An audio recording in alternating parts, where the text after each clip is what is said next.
In today's video, I'm going to teach you Guide with Google and Webflow.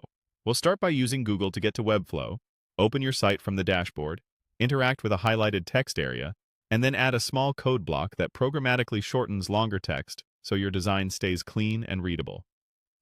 Begin by opening your browser and heading to Google.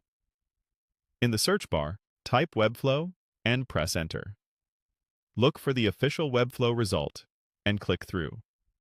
If you're not already signed in, log into your account so you can access your workspace and projects. A quick tip here. Bookmarking the official Webflow URL can save time and help you avoid landing on lookalike pages. Once you're in your dashboard, find the project you want to work with.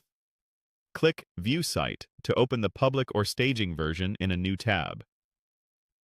Keeping the dashboard and the live or preview site open side by side makes it easier to compare what visitors see with what you'll adjust in the editor or designer. On the site, locate the section or component labeled Highlight and click it to focus on that area.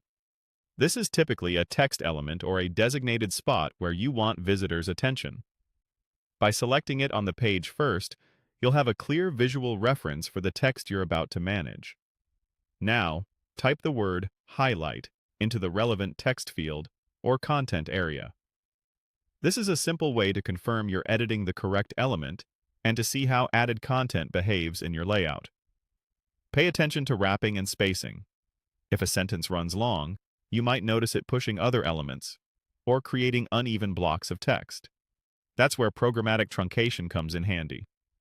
To set up truncation, return to your editor or designer and select the section or component where the text appears. Add a code block or embed element in the appropriate place for that page or template. Paste your pre-written code that shortens text beyond a set character limit and appends an ellipsis.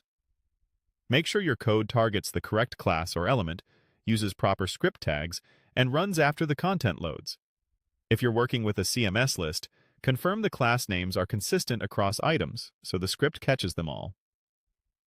After pasting, save your changes and preview the page. Test on both desktop and mobile to confirm the text is neatly shortened without cutting off important information. That's it. Your highlighted text stays readable, your layout remains tidy, and your visitors get a cleaner experience.